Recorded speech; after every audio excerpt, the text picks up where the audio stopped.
Salam gözəl dizayner, necəsən? Nə var, nə yox? Deməli cover fotodan sən bu gün görmüsən, YouTube-da axtarmısan ki, uğurlu dizayner necə olar? Mənim videom çıxıb qabağına. Bu arada sizə birdən bir söz deyim ki, bu arada qardaşım deyirəm, xanımlar da izləyir. Xanımlar, xoş gəlmisiniz. Nə tərsiz qızlar? Sən necə uğurlu qrafik dizayner olaraq mənim kimi belə 2 dənə monitorun ola bilər? Ən birinci sən bu dizayn işinə başlayanda birinci o sualı özünə verməlisən. Mən Canva dizayneriyəm, yoxsa əsl qrafik dizayner? Ən birinci portfolyoya önəm ver. Çünki sən dizaynersən. Məsəl üçün sən hansı bir iş yerinə girirsən orada sənin şəxsiyyət vərəqəsi lazımdır. Düzgünmü? Şəxsiyyət vəsiqəsi falan da. Sənin yəni şəxsiyyət vəsiqəsi ilə tanınırlar ki, adı, soyadı falan kəs budur. Amma bu sahə tamam fərqlidir. Səni bu sahədə portfolyoyla tanıyırlar. Misal üçün bax sizdən iraq. O deyirlər, içi yəsən görə hörmət edirlər. Dizayneri də portfolyosuna görə hörmət edirlər. Yəni bu reallıqdır. Qardaş, öyrənin necə bunu. Bu artıq reallıqdır. Sən əgər bir qrafik dizayner olaraq həyata başlamaq istəyirsənsə, sən ilk öncə portfolyonu gücləşdirməlisən. Portfolyo necə gücləşir? Yalandan boş-boş gedib orada Canva-nın hazır template-lərindən sən istifadə edirsənsə, bu artıq sənin portfolyonda heç bir rol oynamır. Sənin artıq karyeran başlamadan bitib. Böyük bir düşüşə sən çatmısan. Ona görə nə etməlisən? Behance-da,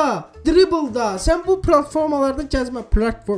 platformalarda gəzməlisən ki, sən artıq bir dizayner olaraq, bir qrafik dizayner olaraq sənin işlərin, əl işin, gücün, işin gücün oradan baxılsın və bilinsin ki, bu adam nə işlə məşğul olur. İnsanların dizayn işlərinə baxmaq lazımdır uşaqlar. Uğurlu qrafik dizayner olmaq istəyirsənsə, ilk öncə tipoqrafikaya önəm verməlisən. Niyə? Çünki yazı bizim üçün hər şeyi izah edir. Qrafik dizayn ümumiyyətlə nə deməkdir? Hə? Nə deməkdir? Bax, dəli oldum mən yenə. Qrafik dizayn ümumiyyətlə ağlımızdakı olan fikirləri, düşüncələri, idealları qarşı tərəfə ötürməkdir. Və bunu biz nə ilə ötürürük? Şəkil və yazı. Bizə çox vacib olan yazıdır. Uşaqlar, gic yazılar, gic fontlardan istifadə eləməyin. Ən çox mən baxıram ki, dizayna yeni başlayanlar falan 10 ilin dizaynerləri, 100 ilin dizaynerləri Montserratdan istifadə edir. Şu artıq Montserrat köhnəlib. Helvetica seçin, nə bilim Poppins seçin, Gilroy fontu var, onu istifadə eləyin. Yəni daha maraqlı fontlar istifadə etməlisən. Bax, deyək ki, düşün ki, biz sürət markasını göstərir. Nike. Məsələn, Nike niyə əyridir qardaş? Çünki əyrilik, o belə xətti var ha.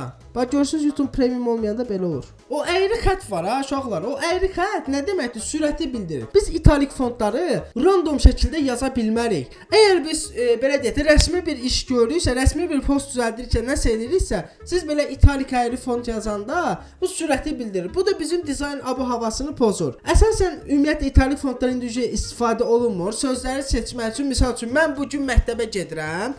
Məsəl üçün, orada əsas söz nədir? Bu gün gedirəm. Mən bu gün məktəbə gedirəm. O məktəb zırt-pırt lazım deyil. Mən gedirəm. Cəmaata maraq yaradır ki, hara gedir bu oğlan? Hara getsən?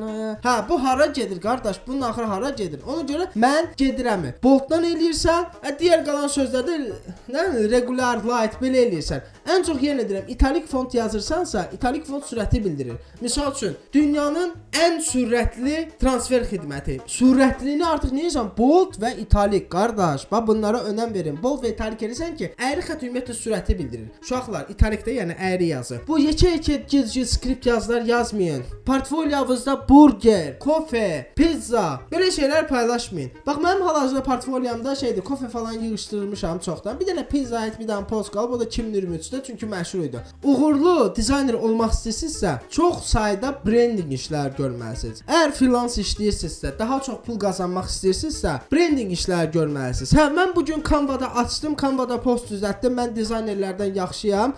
Mən daha tez iş gördüm. Belə şey yoxdur. Sürətli dizayn var, bir də var keyfiyyətli dizayn. Keyfiyyətli dizayn heç vaxt sürətli ola bilməz. Yəni sən bu videoyu açıb baxırsan da, ən azı 2 illik, 3 illik təcrübən var da, təzə başlamısan. Yəni sən nə qədər sürətli və keyfiyyətli, kreativ bir iş qoya bilərsən. Uşaqlar, dizayn beyin işidir. Güclü bir dizayner olmaq istəyirsənsə, rənglərə önəm verməlisən. Rənglərin insanlara verdiyi vibe-ı bilməlisən. Sən əgər rənglərin insanlara verdiyi vibe-ı başa düşmürsənsə, onda sən yəni ki, əl çək kompüterdən. Yazı qoymaq, şəkil qoymaq, nə bilim, random bir iyrənc bir tualet rəngi qoymaq sizi dizayner eləmir. Sizi dizayner eləyən rəng keçidlərində, qradiyentində, tipoqrafikadır. Yəni sən orada nə vibe alacaqsan, bu yazı mənə nə vibe verir? Yəni bunları öyrənməkdir, qardaş. Həqiqətən əgər sən güclü dizayner olmaq istəyirsənsə, ilk öncə dizayn biliklərini gücləndirməlisən.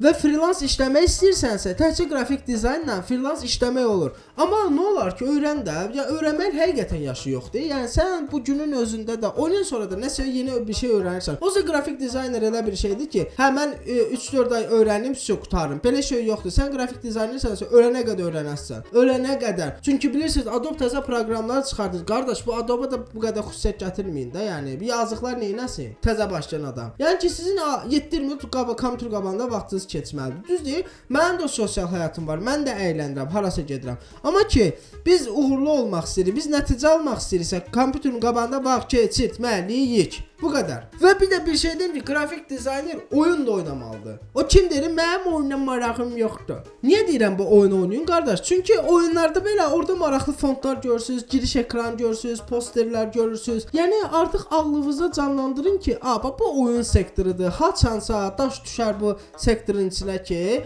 bəs oyun da Azərbaycanda inkişaf eləyir. Hə, onun üçün bir giriş ekranı hazırlayaram, sonra animasiya eləyəni ataram. Belə bir rənglərdən istifadə edirəm. İnşallah biz dizayneri, biz hər şeydən xəbərdar olmalıyıq. Bizim ümumiyyətlə IQ səviyyəmiz yüksək olmalıdır, qardaş. Başa düşürsüz? Hələ müştərilər ola belə, mən post düzəltmişəm, Canva-da səndən yaxşı düzəldirəm. Bu söhbət yalan söhbətdir. Bu adam dizayn təhsili yoxdur. Bu adam bilmir ki, dizayn ümumiyyətlə necə eləmək lazımdır. Prosta bu adamın gözünə belə xoş gəlir. Başa düşürsüz? Onca keyfinizi qırmayın. Əgər uğurlu dizayner olmaq istəyirsənsə, 1. portfolyo, 2. təcrübən, 3-cü də çoxlu dizayn işlərinə baxmalısan. Və ümid edirəm ki, bu video sənin işinə çox yaradı. Və bu tərzdəki videonun davam gəlməsi üçün kanala like və abunə olmağı unutmayın və məndən onlayn dərs almaq istəyirsinizsə, istənilən platformadan mənə yaza bilərsiniz. Öpürəm sizləri. Adios amigo.